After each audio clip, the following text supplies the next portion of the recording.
everybody, welcome to my YouTube channel. Today I'm going to be making an orange tree wreath card. It's going to look similar to the one you can see here, although I'll use some different inks to colour in today. I'm going to be using some new stamps by JMC Designs from the Fruitopolis collection. I'm going to be using the Orangery and Pear Place. I'll also be using my Distress inks and Versafine Clair to create the design. I'll list everything in the description below. I'm going to start by creating myself a mask. I've got a flower and a leaf from the sets, stamping it in Versafine Clair over the sticky edge of the post-it note. Then I'll footy cut them out, put them to one side for later on. I've pre-prepared my card base and I've cut a panel of heavyweight 300 GSM white stamping card. This will be for my stamping and colouring. I'm going to be using my stamping platform today, so I'm going to position the card on a sticky mat in my platform, and then I'll add the flower stamp at the top, just where I want the wreath to start. I'll ink it up with Versafine Clair ink and stamp, and then I will rotate the card 90 degrees. All I'm going to do is do this round the circle to create my wreath. It's really easy and really simple to do. Once I've gone all around the circle, I'll just give the stamp a quick clean, and then I'm going to reposition it between two of the flowers. You want it to look like it's on an arc. Again, pick it up with the lid, ink it up and stamp. And then I'll simply repeat this till I've gone all the way around the circle. Next I'm going to be moving on to stamping a leaf. I want the leaf to sit behind the flowers, so I'm going to have to use my masks now. So I shall stick the mask over the two flowers and then position the leaf where I want it. I'll pick the leaf up with the lid, ink it up and stamp. And as before, you just repeat this process, rotating the card 90 degrees each time. Once I've gone all the way around the circle, I'm going to clean the leaf stamp and reposition it so that it's on the left hand side. And again, stamp, rotate and repeat. Now I'm moving on to stamping the oranges. I don't need any masks for this because it falls just outside the design. And then I shall stamp a second orange so that it appears underneath the leaf.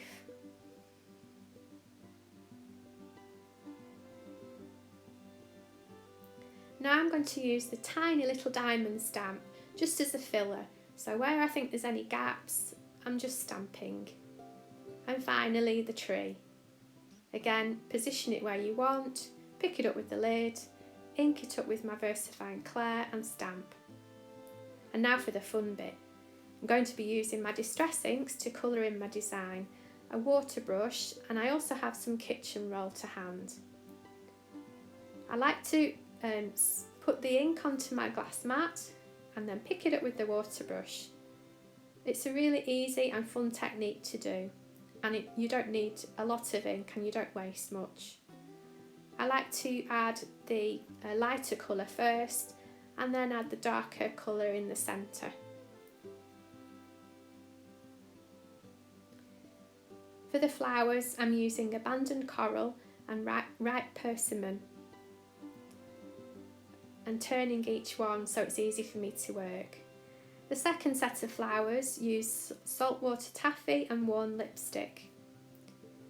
Again, putting my light colour down and then a bit of shading with the darker colour. Now I'm going to move on to colouring some of the oranges. For the oranges I'm using carved pumpkin and fossilized amber. I'll put down the yellow ink first as a base, and then I'll add the orange ink over the top to give it some shadow, some dimension. I like to leave some white highlight area or some yellow highlight area in this case. I'll repeat this with all of the oranges, and now I'm going to colour the leaves. For the leaves I'm using Mowed Lawn and Twisted Citron. I'll apply Twisted Citron across the leaf where the highlights would be, and then I'll go in with the Mowed Lawn to add some depth. Remember to put some shade underneath the petals of the leaves, and I'm also running it down the centre. I like to add the ink in layers. It's better for building up colour and gives you a better dimension. You also don't end up with too much ink and too much water.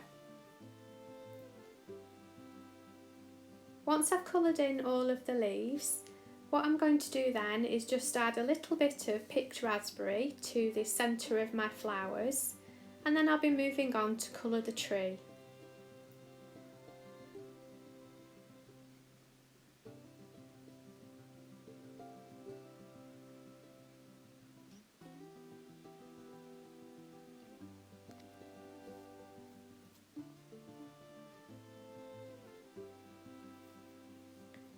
For the tree, I'm going to be colouring the trunk with Vintage Photo and Gathered Twigs.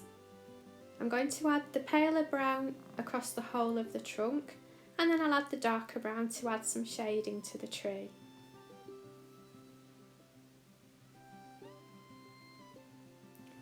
Then I'm going to ground my tree. I'm going to use some Mowed Lawn just at the bottom so it looks like the tree is actually growing in the ground rather than floating in the air. It's always good to ground our images like this, and it's really easy to do. Don't overthink it. Here you can see me adding some of the picked raspberry. I'm only putting a little tiny dot in the centre of the flowers. Doesn't take a lot of ink. Now I'm going to finally colour the oranges for my tree. Again, using the same yellow and orange ink, applying a layer of yellow and then adding orange over the top to where the shading would be. It also makes the oranges appear rounded. I like to add layers again, building it up, and I like to leave a little bit of a highlight on each one. It's easy to add more ink where you need it, you can't take it away, so build it up slowly and let each one dry in between. I also work around the orange tree. I don't work on adjacent circles, I like to dot around. This means you won't smear it with your hand. And that's it finished. I'm going to give it a quick blast with my heat gun. Don't forget to dry the back as well. And now we're on to assembling the card. So this is my craft card base. I like to put an insert of paper in the middle, and I use a coordinating paper for this. I'm just running my bone folder over the edge to reinforce the crease. The panel's going to sit on this craft card, but I think it needs something else. I think I'm going to put a border around the edge. This will draw the eye into the design. I'm using my tea ruler, and I'm going to use an orange marker pen just to add an orange line down the side. You can use any pen you want. Mine's a water marker. I'm using the thick end so I get a nice thick line.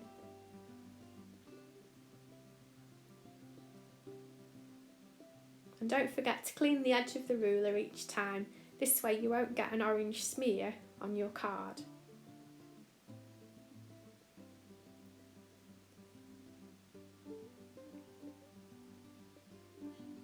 You can just see there's a little line of feathering at the edge, but don't worry, I'm going to disguise this with a marker pen. I've just got a fine liner and I'm going to draw a little wiggly line all along the edge. I like adding a border like this because it keeps it as a one layer card, which is great for postage costs, and I think we're all conscious of how much post costs these days. Once I've done this and I've created my border and outlined it, I'm then going to glue the panel onto my card base. I like using a wet glue because this means that I can make sure the panel is square, and it gives me time to wiggle it and move it around and get it in the right position. and then it'll be finishing touches. So for me, I'm going to add some white gel pen highlights around. I'm just putting a little white line on all of the elements of the design, so on the flowers, the oranges and the leaves. And then I'll adhere some orange gems. I like to put uneven numbers on my design, and it adds a nice little bit of sparkle.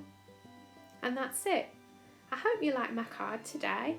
Really easy one to do, and I hope you try it. Please come back to my channel again, and please leave me a comment if you like what I've created. Thanks very much for visiting. Bye for now.